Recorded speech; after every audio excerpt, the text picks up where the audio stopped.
Hello everyone, I am Marino Larte, and together with my partner Maia Suico, we will be presenting the Tao Te Ching by Lao Tzu through the translation and commentary of Michael LaFargue. The Tao Te Ching roughly translates as the way of integrity. We would also like to note that this book has a reputation to have different meanings depending on the readers, although LaFargue says otherwise. He interprets it as a spiritual state of mind, a state of mind which also expresses itself in a simple but satisfying lifestyle, and in a low-key but effective style of political leadership. Lao Tzu, meaning old master in Chinese philosophy, who is also a guiding figure in Taoism. Throughout the book, Tao will be mentioned but with varying meaning. A short backstory about how the book was written: Lao Tzu was crossing the border as he was deporting Zhou after witnessing its decline. This is when he met Yin Si, an official in charge of border crossing, who asked him to put his teachings into writing, which resulted into this book, divided into the meaning of Tao and the meaning of virtue. After that, Lao Tzu was never to be found. For now, we will be discussing the first 3 chapters of the book. Chapter 1, which is excellence that is not outstanding. Chapter 2, about stillness and contentment. And Chapter 3, which is self-cultivation. After Lao Tzu mentions public service and governance, his wisdom is not only applicable for public servants or aspiring public servants. Can also be applied for people like us who have aspirations, as it tells us how to prosper while staying grounded with goodness and integrity. As we went through these chapters, we were captivated by how the excerpts were written. It felt like we were reflecting on life as it brought us to be more self-aware. We suggest that you also look into the book and journal along with it. To start off, Chapter 1 is titled Excellence That Is Not Outstanding. According to Laoists, there is a normative reality or an organically ordered whole. Simply saying, mangyayari ang dapat mangyari. With that in mind, Lao Tzu says that going against reality will make reality go against you. A stanza from the excerpt goes, "A person on tiptoe is not firmly planted. A person in a rush will not go far. If we tiptoe, we might stumble, and if we rush, possible na mas lower quality yung outputs and mas mabilis yung mauubos yung energy. At the end of the day, hindi pa rin na-reach yung goal, kaya sa teaching ni Lao Tzu, maging genuine lang daw tayo towards the road to success." In what ways does one go against the organic order, you might ask? These are the acts that we should refrain from doing: showing off, excessive self-promotion, being pretentious, and being greedy. Ano nga ba kasing nakukuha natin sa mga gawaing nabanggit? Hindi ba inaangat lang natin o binubuhat yung sarili nating upuan sa paggawa ng mga ganito? Yung nag-benefit, sarili mo lang. May possibility pa na mag-backfire sa'yo. Huwag masyadong maging greedy because real worth is typically hidden worth. Moral integrity over moral compromise. Kahit walang nanonood o nakakakita ng mga mabuting ginagawa mo, pagpatuloy mo lang at huwag din naman na pag may nanonood, dun ka lang gumagawa ng mga buti. You are doing this for your growth and not to impress other people. For the next set of excerpts, it models to look outside the box and do it the unconventional way. If you are really truthful to your call of duty to serve, the position and the power is not what you are fighting for. Despite being in any position, you continue to serve. It is important to understand things in depth rather than taking things into account on surface level. Not only are you able to fully understand the matter, but you are also able to reflect on yourself and your thinking. It is more important to develop your inner self, a virtuous self, because real worth is hidden worth.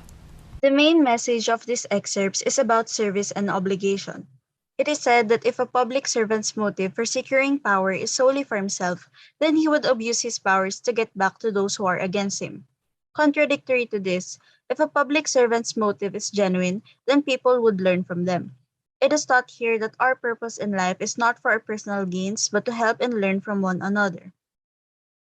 Sinasabi dito na ang tunay na pinuno ay siyang tumutulong sa kanyang mga kinakasakupan. Siya ay nagiging instrumento upang lalong lumaganap ang mga tao at ang kanilang buhay. Kumbaga, they lead the group as a member of it and not as someone who has a higher ranking and power. As for the next excerpts, the main themes are perseverance and valuing oneself. These excerpts deal with goodness, morality, and etiquette. Una ay ang finest goodness. Ang mga tao ay nagtatrabaho dahil ito ang kailangan o nakatakdang gawain sa kanila. Wala sila ibang motibo o kagustuhan makakuha ng kapalit. Pangalawa ay finest morality. Sinasabi nito na ang isang tao ay nagtatrabaho na may layuning makamit sa dulo. Ito ay nakadadagdag sa kanilang moral dahil alam nila kung papaano gawin ng tama ang trabaho. At panghuli ay ang finest etiquette. Ito ay ang mga taong gumagawa lamang upang magpakitang gilas at makakuha ng atensyon at puri mula sa iba. It was discussed that sincerity is important as doing things out of hidden motive only results in a false development. When people are driven with the desire of belonging, they alter or change an aspect of themselves to fit in. With socializing comes social admiration. Social admiration gives certain qualities a feeling of solidity and makes others feel like nothing. When a person succumbs to the pressure of fitting in, they change who they are. But the problem with this is that their motive is insincere. They did it for others and not for themselves. It was expressed that social isolation often happens on positive or harmless things. For example, our gays. Noon at ngayon pa man, may mga tao pa ring hindi pabor o gusto ang ideya ng mayroong mga bakla. Madalas ay pinapahiya at sinasaktan talaga nila ang mga bakla upang ipamuka na hindi sila parte ng mundo. The most important thing here is that one must learn to accept and respect differences, lalo na kapag wala namang sinasaktan at tinatapakan na tao. Next, the common message we reflected on this was the importance of finding balance and openness. It shows the importance of being alone and being with people. Have you ever felt drained after continuous meetings? Pagkatapos ng synchronous classes, group meetings, o kaya yung simpleng pakikipag-usap sa ibang tao? Kung naranasan mo na ito, pinapaliwanag ng mga excerpts na ito kung gaano kaimportante ang pag-disconnect to connect. Lahat ng tao ay kinakailangan magpahinga at makahinga ng mag-isa. As you socialize, you expose yourself to a variety of discussions and differences. This essentially causes you to exert energy. When this happens, one should not be easily influenced by other people's opinions. Instead, they should be critical and find balance in between the differences presented. Example would be the current presidential elections. Lahat ng tao ay may iba't ibang kandidatong nais iboto. Bawat isa rin sa atin ay may pinopromote at pinapakalat ang mga nagawa ng mga kandidaturang ito. Ngunit, ang pakikinig lamang sa mga sabi ng iba ay hindi sapat upang magbago kaagad ang desisyon mo.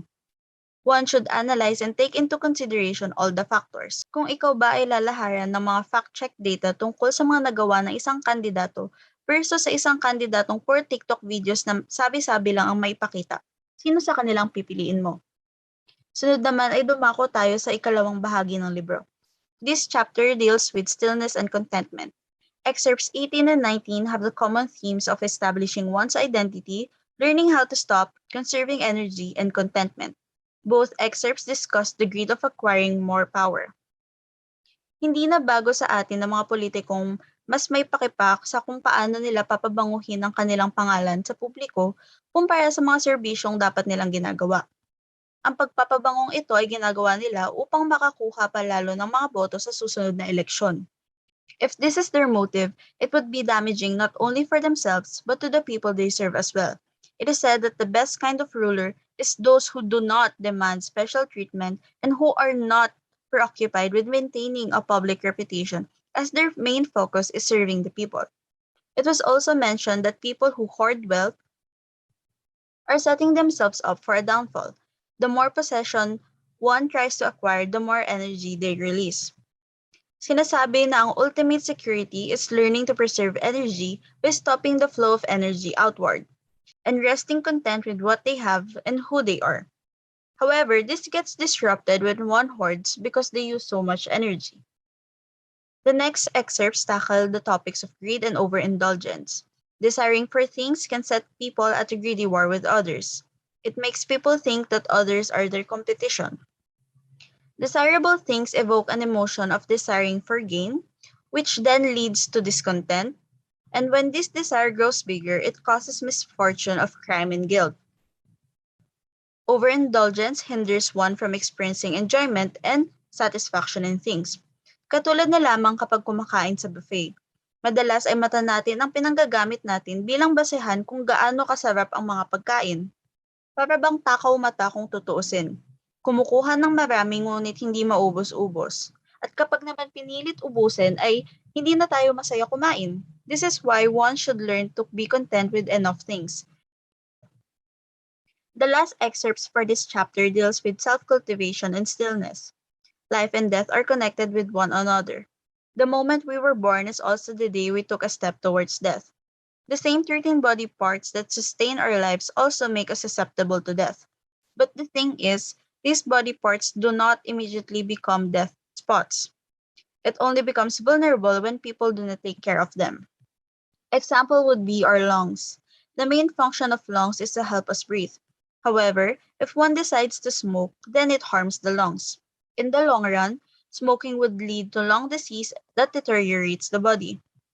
For one to last and live longer, they should realize their value and take care of themselves. One must self-cultivate to find peace within themselves. One of the central goals of Laoist self-cultivation is to achieve mental stillness. And this could be achieved if one takes the world lightly, preserves their energy, and finds contentment in what is enough. We have tackled excellence and stillness, but before we proceed with the next chapter, let's take a short break to breathe. Close your eyes, begin to take note of your breath as we inhale, exhale, another inhale, exhale, inhale, exhale. This may not be a full meditation, but doesn't it feel lighter after pausing for some time to breathe? Now let us continue to the next part, which is self-cultivation, with the goal of being content, not leaving one's place or staying centered on yourself, and lasting, which is conserving one's energy with inner security. First is by meditating. Until today, we hear experts encouraging us to meditate because of its great benefits.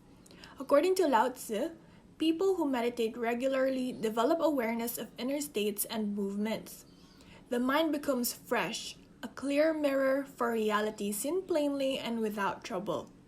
As we develop this inner state, we become greatly aware. Mas naiintindihan natin yung sarili natin, and because meditation is a connection within oneself, walang ibang mas lubos na makakaintindi pa sa sarili mo kung hindi ikaw lang. With understanding oneself can one build better relationships with others. And in leading or ruling, it is important that we connect and understand the problems of the community. Kaya nga sinasabi din Lao Tzu na prioritize muna ang self-cultivation bago ang political achievement. In achieving self-cultivation, hindi naman din steady yung process. For some time, we might feel the softness and the connection, but at other times, we might feel lost with the active world. The absence of stillness was described as growing wild as weeds, disordered. These are heavy situations, and that is part of being natural, as they call it. In handling heavy and tiresome situations, we also have to be cautious. Part of meditation is being mindful. You have to know your capacity and withdraw from an agitated state of mind. Withdraw from the situation, away from the external activity, because this threatens a loss of self. Kagaya nga ng sabi sa quote na do not make rash decisions in an emotional moment. So what do we do instead? Turn back to your roots. Ito yung tinatawag na stillness sa book. When we go back to reassess and reassure ourselves, we avert losing ourselves, and that is when we cultivate steadiness. Part of self-cultivation is accepting weaknesses. Usually we hear the quote, turn your weakness into strength. But for Lao Tzu, Weakness is our strength, as it is our foundation. We came from nothing, we are weak. So turn back to what feels weak, it is nothing. It makes sense, right? Instead of aiming for strength, we should aim to be a tangible being, in touch with reality, acknowledging our weakness. Instead of using our weakness as an excuse, accept your weakness and make mistakes. Let us indulge more with where we came from. Nothingness. It was said that if we want to grow, we would need space. And that is the essence of nothingness. Cultivating comes with the willingness to go unrecognized. Let's picture a carriage. May gulong, may pinto, may upuan, at kailangan din ng kabayo. Kapag tinignan mo ng isa-isa ang mga parteng ito at hiwa-hiwalay mong tinignan, may isip mo pa rin ba na carriage siya? Pag nakakita ka ng gulong, hindi mo maiisip agad na parte siya ng carriage. May isip mo lang, gulong siya. Ang ibig lang sabihin sa cultivating comes with the willingness to go unrecognized. Hindi ka natatakot na magsimula sa wala. Unti-unti, dinadagdagan yung parte ng pagkatao mo hanggang sa mabuo. Doon pa lang makikita mo na, oo nga, ito ako. Part of the process is staying noble and true. Hindi naman kailangan na ipaalam sa lahat kung ano ka o kung anong meron ka. Sabi nga, low-key lang. Unti-unti, mas lumalawak ang kaalaman. Now that we know about self-cultivation, let us see the great benefits of it. It was mentioned several times to refrain from overindulgence and greed. In the same context, it delivers that we practice mindfulness and contentment. With that, we are internally wealthy. As one achieves self-cultivation, can one achieve to be a good leader? For Lao Tzu, a good leader rules by not doing. And by not doing is not the literal meaning of not acting on problems. Staying true to being a Laoist, leadership is low-key but effective. He wants to strip away from doing so for the sake of social admiration. By not doing, he means gagawin yung public service hindi para mabigyan ng puri, but because you want to serve and it is your duty to serve. How does a ruler serve? Like a farmer. Farming needs a lot of work but with very slow results. Ang ibig sabihin, we want a leader who works like a farmer. Sa pagtatanim, kailangan gumising ng maaga para maagang makapagsimula at maihanda ang mga pananim habang may araw pa. Kailangan ng tibay ng katawan, tiyaga at pasensya dahil hanggang sa paglubog ng araw, inaalala mo ang mga tanim. Sa oras ng sakuna, kailangan mag-isip ng paraan para maisalba ang mga pananim. Ganito rin naman ang gusto nating makita sa isang leader, hindi ba? Someone who shows up during difficult times. Words and plans are not enough to solve the problem of the community. We need to see action. By achieving Tao as the quality of mind one cultivates, it was said that this is more fundamental than God. From my own interpretation, kaya niya nasabi na more fundamental than God is because of the belief that God is the supreme deity na may plano sa buhay natin. But because throughout life, we are capable of feeling all sorts of emotions katulad ng masaya, malungkot, galit, inis, at ito yung dahilan sa disorder na sinasabi. In self-cultivation, we have mentioned that part of being natural is disorder. But as the main goal is to achieve Tao, the goal is to be quiet and filled with harmony. Mas importante ang emptiness and peace, kaya nasabi na mas fundamental pa ang Tao kaysa kay God. Because of the challenges that we face, we want to be stronger than the last time we faced that challenge. We do not want to feel weak, and we do not enjoy going back to our moments of weakness. With the image of yin and yang, we are reminded to balance brightness and darkness. In the context of Tao, yin being feminine and empty, and yang as masculine. Self-glorification and violence. And as we look at these two extremes, we need to use yin to decrease the desire for social admiration as being impressive, and we use yang to grow out of being empty. To find balance as the main goal of self-cultivation is stillness. That sums up the 3 chapters of the Tao of Tao Te Ching. Thank you for listening.